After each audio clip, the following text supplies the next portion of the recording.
আসসালামু আলাইকুম এভরিওয়ান। মায়ের বাদন গল্পের তৃতীয় পার্ট। তো চলো বেশি কথা না কইয়া গল্প শুরু করা যাক। আমি কোলবালিশের সাথে বাসর না করে আমার সদ্য বিয়ে করা বউয়ের সাথে পালিয়ে যাওয়ার সিদ্ধান্ত নিলাম। কোলবালিশের সাথে বাসর করলে হয়তো গিনিস বুকে আমার নামটা লেখা হতো। চাঁদে যেমন প্রথম মানুষ হিসাবে পা রেখেছিলেন নীল আর্মস্ট্রং, তেমনি পৃথিবীর প্রথম কোনো মানুষ হিসাবে কোলবালিশের সাথে বাসর করে ইতিহাসের পাতায় নাম লেখাতে পারতাম আমি। কিন্তু তখন আমার বেঁচে থাকা হতো না, তাই বাঁচার জন্য ইতিহাসের পাতায় নিজের নামটা লেখালাম না। তবে এটাও বা কম কিসের, বাসর না করে বউয়ের সাথে পালিয়ে যাচ্ছি, এমনটা কি কখনো হয়েছে আগে? বিয়ের রাতে জামাই বউ বাসর না করে পালিয়ে গিয়েছে। ভাগ্য সুপ্রসন্ন থাকলে এটাও হয়তো ইতিহাসের পাতায় রূপার অক্ষরে লেখা হতো। সিনথিয়ার কথা মতো আমি তার পিছনে পেছনে যাচ্ছি। বাসার সবাই ঘুমিয়ে গেছে, একটা কাকপক্ষীও জেগে নেই, তবুও খুব সাবধানে বাড়ির সীমানাটা পার করলাম আমরা। প্রায় 1 ঘন্টার মতো হাঁটলাম দুজনে। এই সময়টাতে আমাদের দুজনের মাঝে বিশেষ কোনো কথা হয়নি। নিরাপদ একটা জায়গায় এসে সিনথিয়ার প্রথম যে কথাটা বললো সেটা হলো, আপনি চাইলে চলে যেতে পারেন এখন। আপনি আমার জন্য বিপদে পড়েছিলেন, আবার আমি আপনাকে বিপদ থেকে উদ্ধার করলাম, হিসাব বরাবর। সিনথিয়ার কথাটা কেন জানি আমার ভালো লাগলো না। এভাবে কেউ কাউকে চলে যেতে বলতে পারে? আর তাছাড়া সে তো আমার বিয়ে করা বউ, হোক না সেটা পরিস্থিতির শিকার, তবুও তো আমরা দুইজন এখন স্বামী স্ত্রী। আমার তার উপর খুব করে জোর কাটাতে ইচ্ছে করলো, কিন্তু কেন এক অদৃশ্য বাঁধনের কারণে সেটা পারলাম না। আমি খুব নরম হয়ে সরল গলায় বললাম, এত রাতে আপনি এই জনমানব শূন্য স্থানে ভয় পাবেন না? আর বলা তো যায় না কখন কে এসে ঝাঁপিয়ে পড়ে। দেশের অবস্থা তো জানেনি, যে হারে ধর্ষণ হচ্ছে, তার উপর আবার আপনি অনেক সুন্দরী।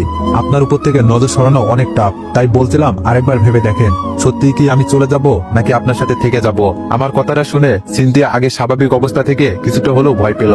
তাই আমাকে বলল, আচ্ছা ঠিক আছে, তবে সকাল হলেই আমাদের দুজনের রাস্তা আলাদা হয়ে যাবে, মনে থাকে জানো। আমি তার কথা শুনে হ্যাঁ না কিছুই বললাম না, শুধু মাথাটা নাড়ালাম। সারা রাত চিন্তার সাথে কাটালাম আমি, অনেক কথা বললাম তার সাথে। আমার অতীতের বেদনাদায়ক দিনগুলোর কথা তাকে শোনালাম, তবে সে এক মুহূর্তের জন্য আমার জন্য মন খারাপ করলো না।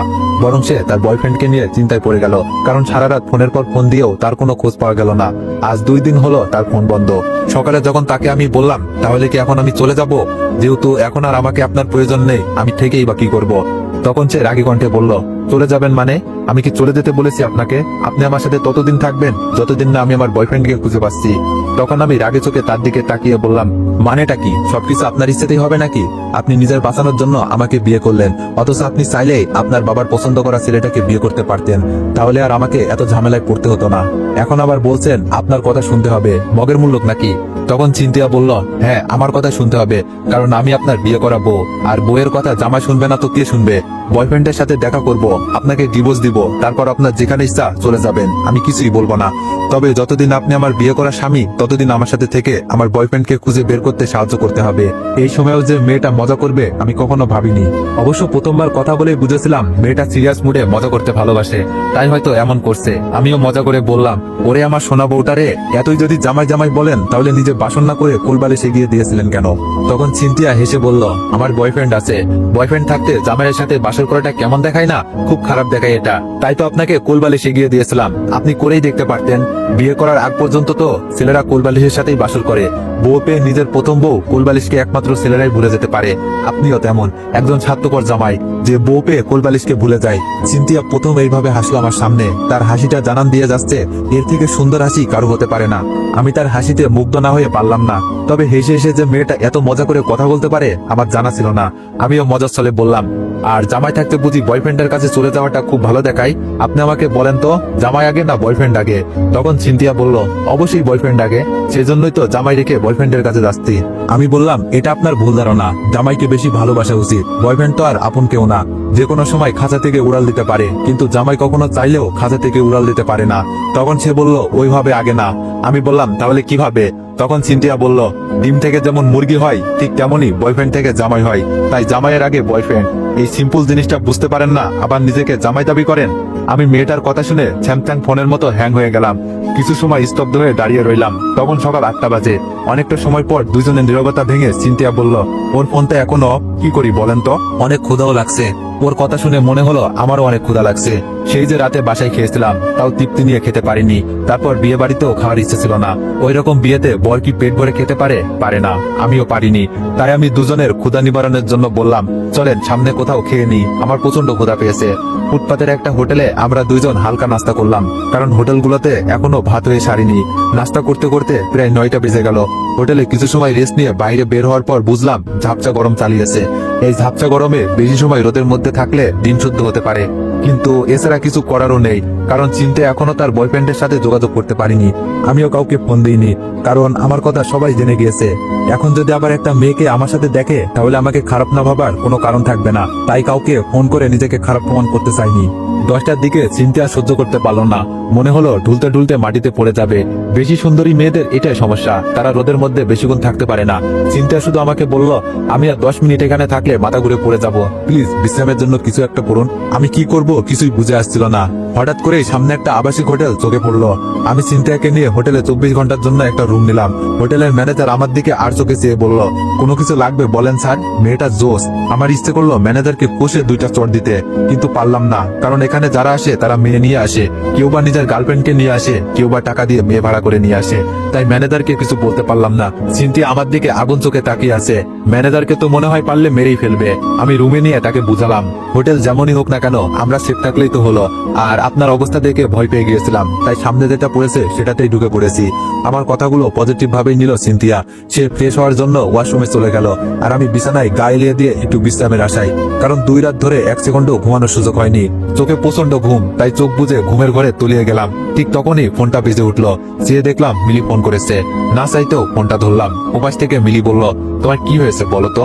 এতবার ফোন দেওয়ার পরও তুমি ফোন ধরো না। তোমার সাথে আমি দেখা করতে চাই। আমি তোমাকে এখন অনেক মিস করি। মনে হয় তোমাকে আমার এখন প্রয়োজন। একবার দেখা করে সবকিছু আগের মতো করতে চাই আমি মিলিকে কিছু বলতে যাব, ঠিক তখনই আমার চোখ আটকে গেল আমার সামনে দাঁড়িয়ে থাকা মেয়েটার দিকে। মনে হচ্ছে স্বর্গ থেকে কোনো পরী ভুল করে জমিনে নেমে এসেছে, এখন আমার সামনে দাঁড়িয়ে আছে। সিনথিয়া সুন্দর জানতাম, তবে এতটা সুন্দর হবে ভাবতে পারিনি। বিয়ের সাজে মেয়েটার দিকে ভালো করে তাকানোর সুযোগ হয়নি কখনো, কিন্তু আজ যখন বিয়ের সমস্ত সাজ ধুয়ে মুছে নতুন ভাবে আমার সামনে দাঁড়িয়ে আছে, ঠিক তখনই বুঝতে পারলাম তার সৌন্দর্যের গভীরতা। চিন্তার দিকে তাকিয়ে মনে হলো পৃথিবীর সবচাইতে সুন্দর মানুষটা আমার সামনে দাঁড়িয়ে আছে। ভেজা চুলে মেয়েটাকে অনেক বেশি হট মনে হচ্ছে। মিলি ওই দিক থেকে সমানে চিল্লিয়ে যাচ্ছে, কিন্তু আমার কানে মিলির আওয়াজ খুব একটা গুরুত্ব পাচ্ছে না।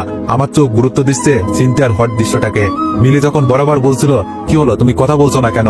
আমি কি বলছি শুনতে পাওনি? তখন আমার কি হলো জানি না, নিজের অজান্তেই মিলিকে বলে ফেললাম, আমি বিয়ে করেছি, আমার বউ আছে, এখন রাখি, বাই। আমার কথা শুনে মনে হলো চিন্তা আমার দিকে এগিয়ে আসছে, আবার মনে হলো দূর আমি তার দিকে এগিয়ে যাচ্ছি, আবার মনে হলো না সেই আমার দিকে এগিয়ে আসছে। আমি তার দিকে এগিয়ে যাচ্ছি নাকি সে আমার দিকে এগিয়ে আসছে কিছুই বুঝতে পারলাম না। চিন্তা আমার দিকে এগিয়ে এসে বলল, কি হয়েছে বলুন তো, আর এভাবে বা তাকিয়ে আছেন কেন? তার মানে মিলিকে বলা কথাগুলো চিন্তা শুনতে পাইনি, তাই আমিও ওই প্রসঙ্গটা এড়িয়ে যাওয়ার জন্য বললাম, কিছু হয়নি তো? আপনার দিকে তাকানো যাবে না এরকম কোনো রুলস আছে নাকি? থাকলে বলতে পারেন, আমি মেনে চলবো।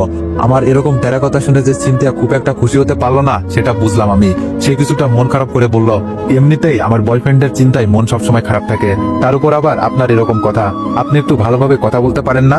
আমি না হয় ডিপ্রেশনে আছি তাই এরকম ব্যবহার করি আপনার সাথে, কিন্তু আপনি কেন আমার সাথে এরকম ব্যবহার করেন?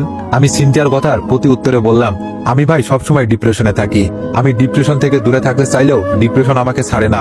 আপনার পিছনে এমনিতেই অনেক টাকা খরচ হয়ে গেছে আমার, আর সম্ভব না। আমরা দুজন দুজনের রাস্তায় চলে গেলেই বেটার হবে। কেউ কারো যেহেতু প্রয়োজনে আসার কোনো সম্ভাবনা নেই, সো আলাদা হয়ে যাওয়াটাই ভালো। আমার জীবনটা আপনার মতো এত সুখের না, এত বিলাসিতার না। আমার অতীত শুনে হয়তো আপনার হাসি পেয়েছে, তবে আমি জানি আমার অতীত কতটা কষ্টের। তখন চিন্তিয়া বলল, প্রয়োজন নেই মানে? আমি একটা মেয়ে হয়ে কিভাবে এই ব্যস্ত শহরে আমার বয়ফ্রেন্ডকে খুঁজবো? ওর ফোন খোলা থাকলে তো কোনো সমস্যাই হতো না। আর আপনাকে তো আমি বলেছি আপনি যেতে পারেন না যতক্ষণ না পর্যন্ত আমার বয়ফ্রেন্ডের সাথে আমার দেখা হচ্ছে। আর টাকার কথা বলছেন, সব টাকা দিয়ে দিব আপনাকে। আমি বাসা থেকে বের হওয়ার সময় অনেক দামি দামি জিনিস ব্যাগের ভিতরে নিয়ে এসেছি, এগুলো বিক্রি করলে অনেক টাকা পাওয়া যাবে। আপনি হিসাব করে রাখেন, সব টাকা দিয়ে দিব আমি কিছু বললাম না। দেখতে দেখতে 24 ঘন্টা পার হয়ে গেল, বাট অবস্থার কোনো পরিবর্তন হলো না। বাধ্য হয়ে আমাদেরকে একটা বাসা ভাড়া নিতে হবে। মেয়েটা কাবিননামা সাথে নিয়ে এসেছিল, সে হয়তো জানতো এমন কিছু হবে, এটার দরকার হতে পারে, তাই ব্যাগে ভরে নিয়ে এসেছিল। আর সেটার কারণেই ঢাকা শহরের বুকে একটা বাসা ভাড়া পেলাম দুজন। আমি যে শুধু চিন্তার জন্য বাসাটা নিয়েছি তা না, এখানে আমারও লাভ আছে। আমার থাকার জন্য একটা জায়গা দরকার ছিল, এর থেকে ভালো জায়গা হয়তো আমি পেতাম না, তাই এটাকেই বেছে নিয়েছি। কারণ বেঁচে থাকার জন্য একটা চাকরি দরকার, অন্তত আমার মতো মানুষদের। কারণ আমার আগে পিছে কেউ নাই, আমার থাকা খাবার ব্যবস্থা আমাকেই করতে হবে। সকালে ঘুম থেকে উঠে বের হয়ে যেতাম চাকরির খোঁজে। অনেক পরিচিত বন্ধুদের কাছে বলেও রেখেছি একটা চাকরির কথা, কিন্তু কেউ সেরকম কোনো ব্যবস্থা করে দিতে পারিনি। সবাই নিজেকে নিয়ে ব্যস্ত। আজকাল অন্য কারোর জন্য কেউ শ্রম দিতে চায় না, কারো কাছে অনুরোধ করে নিজের মর্যাদা কমাতে চাই না। আমার পরিচিত একজন মানুষ আছে, সে যদি তার উপরের জনের কাছে শুধু একটা সুপারিশ করে, রিকোয়েস্ট করে আমার চাকরির জন্য, তাহলে হয়ে যাবে, কিন্তু সেটা সে করবে না। এতে নাকি তার মান কমে যাবে। বাসা নেওয়ার পর 1 মাস চলে গেল। এই 1 মাসে অনেক কিছু পরিবর্তন হয়ে গেছে। আপন মানুষগুলো পর হয়ে গিয়েছে, পর মানুষগুলো হয়তো কিছুটা হলেও আপন হয়েছে। সেদিন বাবাকে সাহস করে ফোন দিয়ে বললাম, কেমন আছো বাবা? বাবা আমাকে কোনো কথা বলার সুযোগ না দিয়ে ফোনটা কেটে দিল। কেটে দেওয়ার আগে শুধু বলল, ফোন দিয়েছিস কেন? আজ আমার মেয়ের বিয়ে, ভুলেও তুই ফোন দিস না। আমরা তোকে ভুলে গেছি, তুইও আমাদেরকে ভুলে যা, এটাই তোর জন্য ভালো হবে। বাবা ফোন রেখে দেওয়ার পর নিজের অজান্তেই কেটে দিই আমি। এমন কান্নার কতদিন করতে হবে জানা নেই। আজ আমার আদরের বোনটার বিয়ে, অথচ আমি তার সামনে নেই। সেও কি তাহলে তার ভাইয়ের কথা ভুলে গিয়েছে? ভুলে যাওয়াটাই স্বাভাবিক। খারাপ মানুষকে কেউ মনে রাখে না, মনে রাখলেও ঘৃণা করার জন্য মনে রাখে। আমাকে তো আর আমার বোন ঘৃণা করতে পারে না, তাই হয়তো ভুলে গিয়েছে। বাবা তো অনেক আগেই আমাকে ভুলে গিয়েছে, কিন্তু মা কি করে আমাকে ভুলে গেল? কোনো মা কি তার সন্তানকে ভুলতে পারে? আমার মা কিভাবে পারলো? এইসব কথা মনে হতেই কান্নাটা আরো বেড়ে যায়। আজ আমার কান্না করার দিন, আজ আমার দুঃখের দিন, আজ আমার একা হয়ে যাওয়ার দিন। আমার কান্না থামানোর কেউ নেই, আমার চোখের পানি মুছে দেওয়ার মতো কেউ নেই। চিন্তায় কি আমার চোখের পানি মুছে দিতে পারে না? এই 1 মাসে তো সে আমার অনেক কাছে এসেছে, আমাকে নিজ হাতে রান্না করে খাইয়েছে। আমি না আসলে আমার আসার জন্য অপেক্ষা করতে করতে অস্থির হয়ে যেত। তবে দিন শেষে তার বয়ফ্রেন্ডের জন্য মন খারাপ থাকতো। তারপরেও তার সাথে আমার সম্পর্কটা অনেক উন্নতি হয়েছে। সত্যি বলতে আমার ভালো থাকার জন্য একটা মানুষ প্রয়োজন, হোক সেটা ভালোবাসার মানুষ কিংবা ভালো লাগার মানুষ। এই পৃথিবীতে একা একা ভালো থাকা যায় না, ভালো থাকার জন্য কাউকে দরকার। কিন্তু আমার তো ভালো থাকার জন্য কেউ নেই, তাহলে আমি ভালো থাকবো কিভাবে? এত কিছুর পরেও অন্য 8-10টা মানুষের মতো আমারও যে একটু ভালো থাকতে ইচ্ছে করে। আবার মনে হয় এই পৃথিবীতে সব মানুষের ভালো থাকা হয় না, কিছু মানুষ অকারণেই খারাপ থাকে। আমি হয়তো সেই খারাপ থাকা মানুষগুলোর মাঝেই একজন। হঠাৎ করে লক্ষ্য করলাম আমার পেছনে সিনথিয়া দাঁড়িয়ে আছে। আমি চোখের পানিটা মুছে তার দিকে তাকাতেই সে একটা হাসি দিল। মনে হলো এই হাসিটার জন্য আমার খারাপ থাকাটা চলে গেল খুব বেশি অবাক হবো না। আমি তার হাসিটা মুগ্ধ হয়ে দেখতে থাকি। আমার মুগ্ধতার চোখকে ফাঁকি দিয়ে সে দৌড়ে এসে আমাকে জড়িয়ে ধরে। তাহলে সে সিদ্ধান্ত বদলিয়েছে, বয়ফ্রেন্ডকে না পেয়ে পরিস্থিতির শিকার হয়ে যাকে বিয়ে করেছে তাকেই ভালোবাসতে শুরু করেছে। এমন হলে খারাপ হয় না। আমার ভালো থাকার জন্য একজন মানুষ আমি পেয়ে গেছি। তার জড়িয়ে ধরাতে কেমন যেন ভিতরটাতে ভূমিকম্প সৃষ্টি হলো। আমিও যখন তাকে 2 হাতে জড়িয়ে ধরার জন্য হাত বাড়িয়ে দিলাম, ঠিক তখনই সে আমার থেকে নিজেকে ছাড়িয়ে নিয়ে কিছুটা পিছন দিকে সরে গেল। তারপর বলল, জানেন আজ আমি অনেক খুশি, হয়তো পৃথিবীর সব থেকে সুখী মানুষটাও আমি। ওর সাথে কথা হয়েছে আমার, 1 সপ্তাহ পরেই আমাদের দেখা হচ্ছে। ওর ফোনটা হারিয়ে গিয়েছিল, যার কারণে আমার সাথে যোগাযোগ করতে পারিনি। ছিনতাইকারীরা টাকা পয়সা মোবাইল সবকিছু ওর কাছ থেকে নিয়ে গেছে। এইসব নিয়ে যাওয়ার সময় ওকে আহত করেছিল, যার কারণে ও এতদিন হসপিটালে ছিল। আমার সাথে যোগাযোগ করতে পারিনি। আমি জানতাম আমার ভালোবাসার মানুষটা আমার সাথে এমনটা করতে পারে না।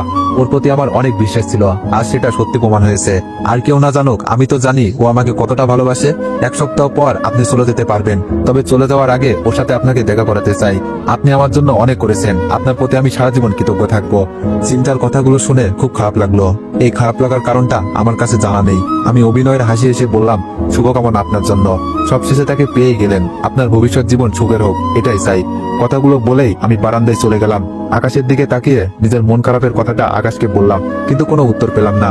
এমন সময় দেখলাম কে যেন ফোন দিয়েছে। অনিচ্ছা সত্ত্বেও ফোনটা ধরলাম। ওপাশ থেকে মেয়ে কণ্ঠে কেউ বলল, স্যার আমি অবনী, আমি আপনার সাথে দেখা করতে চাই। সেদিন আপনার সাথে অনেক খারাপ ব্যবহার করেছি, আমি সব সত্য জেনে গিয়েছি। মাঝে এমন একটা মিথ্যা অপবাদ আপনাকে দিতে পারে আমি ভাবিনি। আপনি একবার আমাদের বাড়িতে আসুন, মায়ের কঠিন একটা অসুখ বেঁধেছে, হয়তো এটা তারই পাপের শাস্তি। মরার আগে সে একবার আপনার কাছে ক্ষমা চাইতে চাই।